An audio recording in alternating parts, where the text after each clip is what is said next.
The Meridian Military Academy had stood for 3,000 years. Its crystalline spires pierced the crimson sky of Vex'thal Prime, and its halls had trained the fiercest warriors the Galactic Union had ever known. Krell, Vex'thalians, Tal'nashi, each a species honed by evolution into instruments of perfect discipline and unquestionable superiority. Today was selection day. 203 cadets stood in the grand evaluation chamber, arranged in perfect formation. Bioluminescent panels lined the walls, casting everything in sharp, clinical white. At the chamber's center stood the Archon Scanner, a device so ancient and precise that it could measure the combat potential of any being down to the molecular level. Its readings were law. Its verdict was absolute. Commander Vex'thalians paced before the assembled cadets, her mandibles clicking with satisfaction. The Krell were a species of insectoid perfection.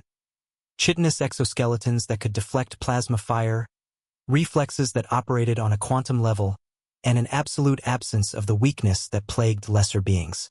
The first cadet approached the scanner.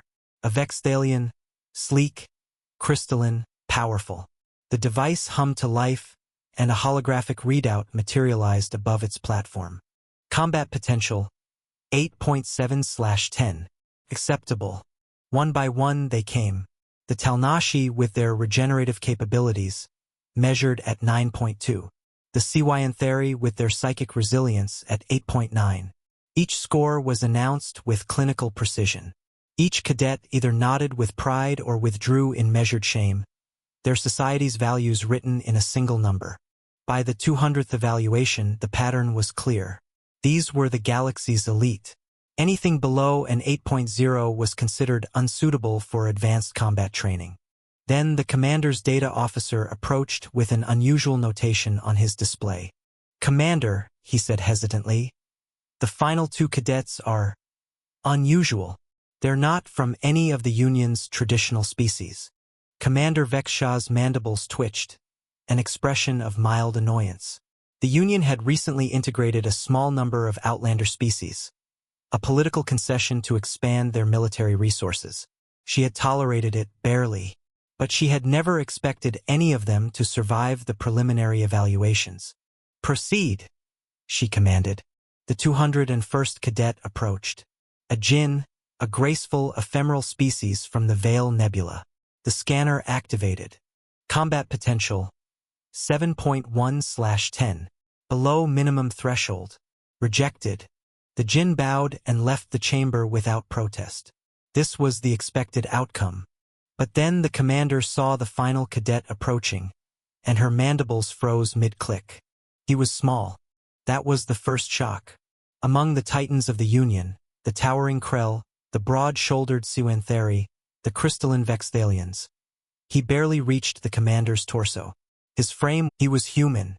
Commander Vex'thalians had heard of humans, of course, a newly discovered species from a planet called Earth, orbiting an unremarkable yellow star on the galaxy's outer rim.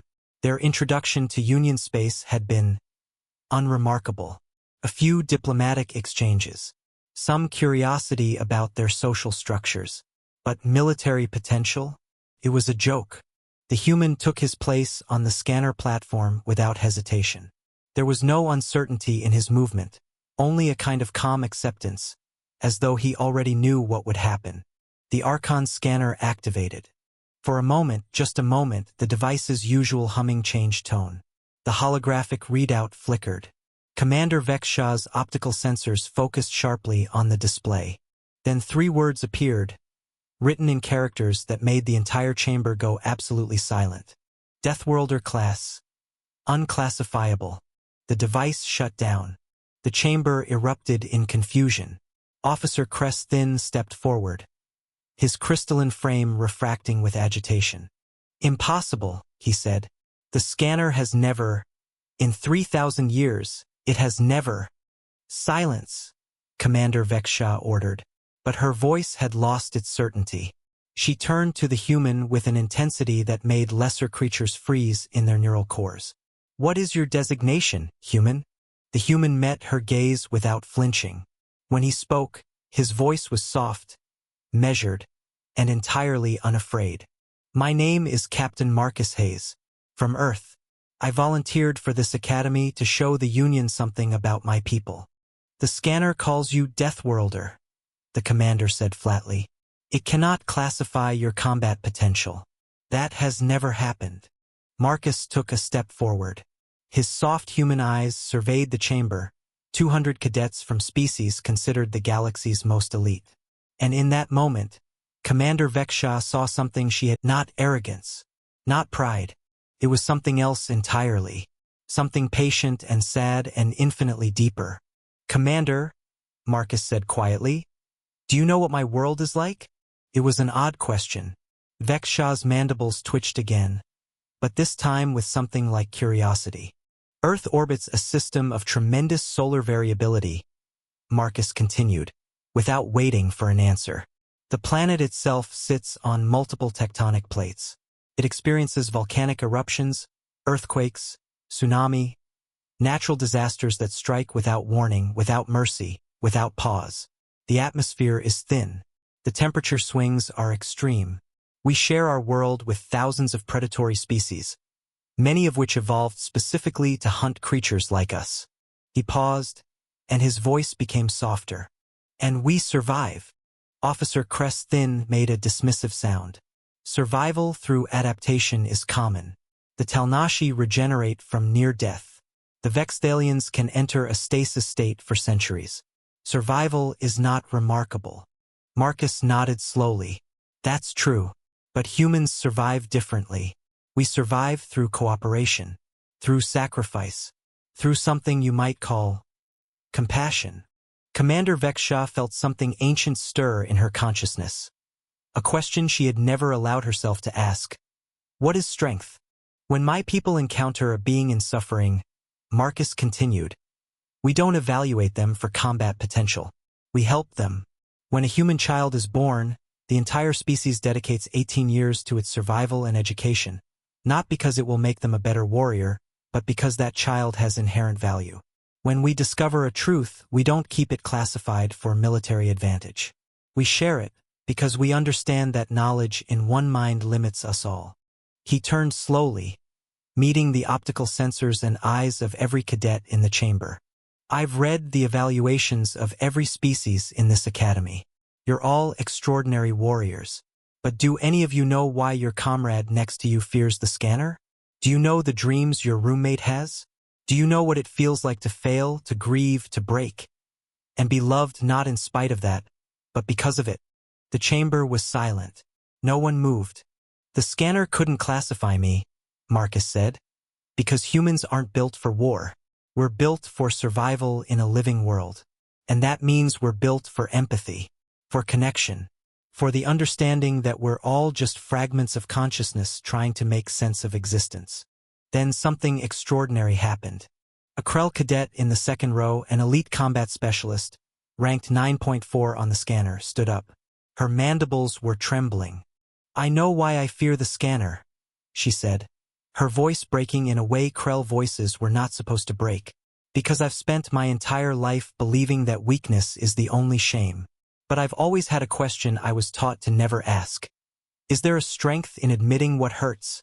Another cadet stood. Then another. Vex'thalians, Tal'nashi, Siwanthari, warriors who had been trained since emergence that emotion was a fatal vulnerability. And one by one, they were recognizing something they had never been permitted to acknowledge. The human had not defeated them. He had simply reflected them back to themselves and asked, what if strength meant something different? Commander Vex'thalians stepped forward. Her 4 eyes were fully dilated, an expression only other Krell could read. It meant shock. It meant the shattering of a fundamental assumption. The Archon Scanner, she said slowly, has classified species for 3 millennia. It measures the capacity to inflict violence, the potential to dominate. And it has never found a being it couldn't quantify. She looked at Marcus. Because it was never designed to measure what you are. It was never designed to measure what your people truly carry. The ability to inspire, to change perspective through truth, to make warriors question the very foundations of their understanding. These are capacities no scanner was ever built to quantify. Because they aren't weapons. Her mandibles clicked, this time in what, to human ears, might have sounded like respect. They are the birth of wisdom. In the weeks that followed, something shifted at the Meridian Military Academy. The evaluation protocols were re-examined. Not abolished, the Union still needed to understand combat potential, but supplemented with something new: metrics for adaptability, for creative problem-solving, for the capacity to inspire courage in others. And on his final day at the Academy, as he stood before the Archon Scanner one last time, he asked Commander Vex'thalians a question. "Will you ever understand what my world made us?" The ancient Krell was silent for a moment. Then she spoke. "Earth is a death world.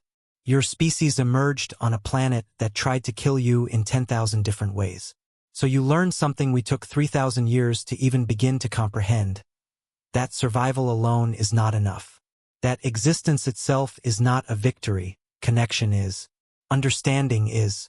The willingness to become something better than what you were yesterday." She paused, her mandibles clicking softly. "You came to us, small and fragile and soft. And you showed us that the most dangerous beings in the galaxy are not those who can destroy the most.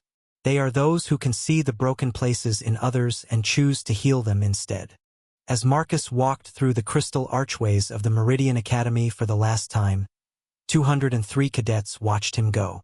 In their eyes, optical sensors and evolved orbs alike, was a single recognition. They had been measured by a machine that weighed potential for destruction.